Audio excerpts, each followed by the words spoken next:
Called a creep because I don't work at a school I work at. So I work as an IT consultant under a long-term contract for a school, thus making me not an employee. I've been working at this school for many months now, so all the staff and a few parents know me. None of the regularly employed staff require uniforms or have any identification except being on the website staff list, which I'm not part of. Tuesday of this week, I'm walking back on the school grounds after getting some food a good hour after school got out when one of the parents I saw earlier beelines towards me from the parking lot. She says, "I've seen you around here creeping on the kids. You need to go away before I report you to the staff and the police." I'm caught really off guard because I almost never interact with parents except through email or the occasional one chatting with other staff. Me, sorry, I actually work here. I've looked at the website list and you aren't anywhere on there. I've even spoken to other parents and they're concerned for their kids' safety. You need to leave right now before I call the police. Look, we can go into the office and talk to A, B, or possibly C if she's still in. Yeah, then they can call the police themselves and you won't be able to run. Okay, don't follow the logic train with that one. Regardless, we walk over into the office. Luckily, someone is still working the front office.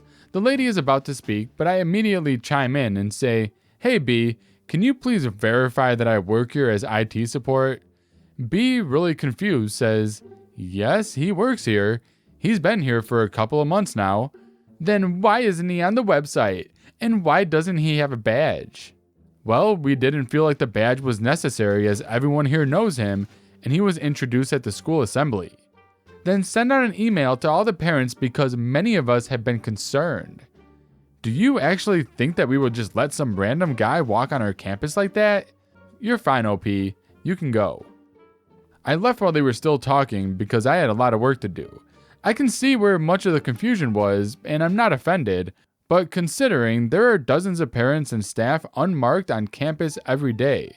Also, the fact that no person is initially allowed on campus without first verifying their identity at least once, me showing up there plenty of times should have been a hint.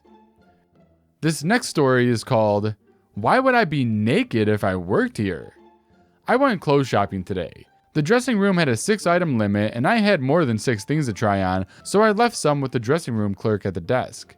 I folded up the things I'd tried on that I wasn't buying and brought them to the clerk and exchanged them for new items. As I was doing this, a woman tapped me on the shoulder saying, Hey, carry these in here please," I guess assuming I was a clerk too. I said, "I don't work here." "Sure you do. I just saw you folding clothes." "I was returning those items.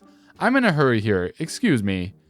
And I walked off because I didn't have time to get into it with her and try on everything I needed to. "Hey," she yelled as she followed me. Thankfully, the desk clerk saw her and went over to help her, so she left me to be. I went into the changing room, put on an outfit, and stepped out to see it in the full-length mirror. Bear in mind, I had changed my clothes at this point. I don't know how this didn't make it clear that I was shopping, but she asked, "Can you get this for me in a smaller size?" I pretended not to hear her and rushed back into my dressing room to avoid the confrontation. Apparently, I was in such a hurry that I didn't properly latch the door, because sliding the dress over my head, tits flopped out in the breeze, this woman follows after me and opens the door.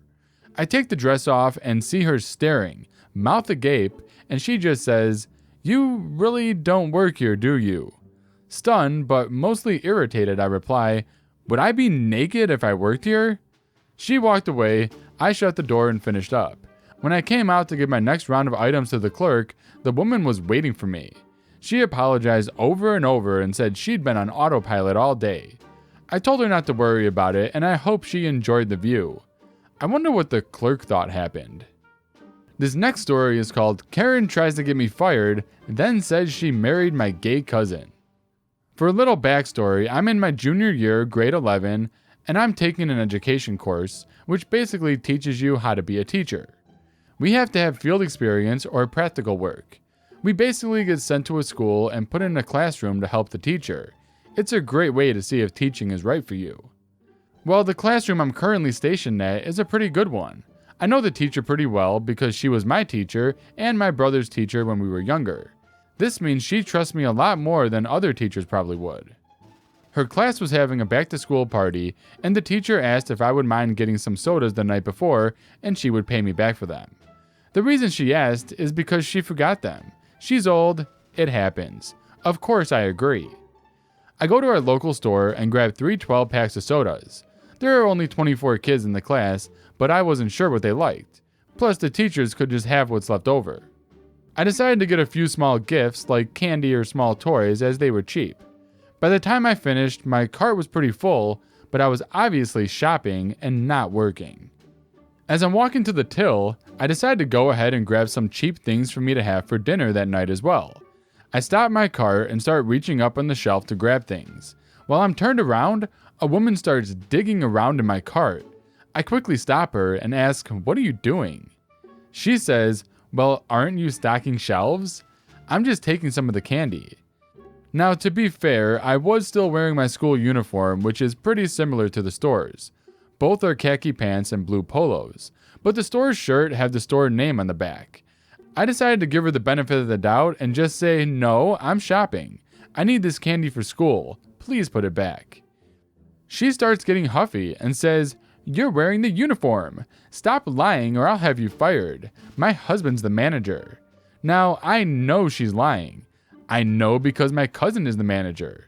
My cousin is married, but definitely not to her. He's gay. I say, "I know that isn't true. Just give me my candy." I take it back from her and head to the till. As I'm checking out, I see her complaining to none other than my cousin. I pay and decide to let her know that I knew she was full of crap. I go and give my cousin a hug and ask him how his husband was doing. Her face went red, and she hurried off. This next story is called, "A Karen Yelled at Me for Not Doing My Job at a Place I Don't Work At, and Then Accuses Me for Stealing Food from My Actual Job." I worked in a mall food court restaurant for a little over 2 years. I knew most people who worked in that mall from other stores. Our food place had a special system where we delivered paid food to other employees around the mall so they didn't need to waste their break time going all the way to the food court for food. I was a delivery coordinator for busy days, so it was my job to check, organize, and send out deliveries with the runners, about 3 to 4 of them. But during the holidays, we run out of runners and I had to make a quick delivery. I'm used to being mistaken for an employee. I wear a uniform with a name tag that looks similar to what you would expect out of a JCPenney's and a Macy's, even though they don't really wear uniforms. I'm headed to the store's break room to drop off the food before I'm stopped by the Karen of the story. It's the holidays, I've been there for 8 hours already coordinating 15-year-olds, and I was in a hurry to get back, because I'm a good employee. Karen says, "Excuse me, I'm in a hurry and need to be helped." "I'm sorry, ma'am, I don't work here, but the service desk is right there if you need to be assisted," I replied, politely as usual. "That's a big lie. If you don't work here, why are you in uniform?" "I'm currently on the clock and need to get this food to the guests before it gets cold." "Eating on the clock?" she yelled like she didn't hear what I said. "It's not for me, ma'am, and I'm sorry for the confusion." "I want your manager," she yelled. Thankfully, the buyer of the order heard the commotion and came out to see what was going on. And lo and behold, the buyer was the manager. Karen says, "Manager, this employee has been refusing me service and I demand they be written up." By this point, I'm tapping my foot impatiently. I get very nervous when I'm late, as we could have about 60 deliveries per hour during the holidays. The manager sees my look and understands what's going on. He says, "She doesn't work here. She works in the food court and has bought me food for my break. The service desk has the manager currently working." The Karen was silent, and I gave a bow and dismissed myself from the situation. Sadly, the Karen followed me. And like usual, no one took over coordinating the orders, so the runners were just standing there waiting to be sent on a delivery. So I immediately got back to work and started sending the kids on deliveries and asked them to be quick because we fell behind. Right as I was explaining to my managers what happened, Karen shows up, demanding that I be fired for stealing food to give to my friend and roaming around while I'm on the clock. I gave my manager a "that's her" look, and he sighed and explained the situation to her. She continued to complain, and everything was falling behind until I had an idea. I gave an expired promo card for a free item to my manager to give to her, and I dished out the usual apologies until she left with her expired card. Alright guys, and that brings us to the end of today's video. I hope you guys enjoyed it, and let me know what you think about these stories in the comment section below, and I'll see you in the next one.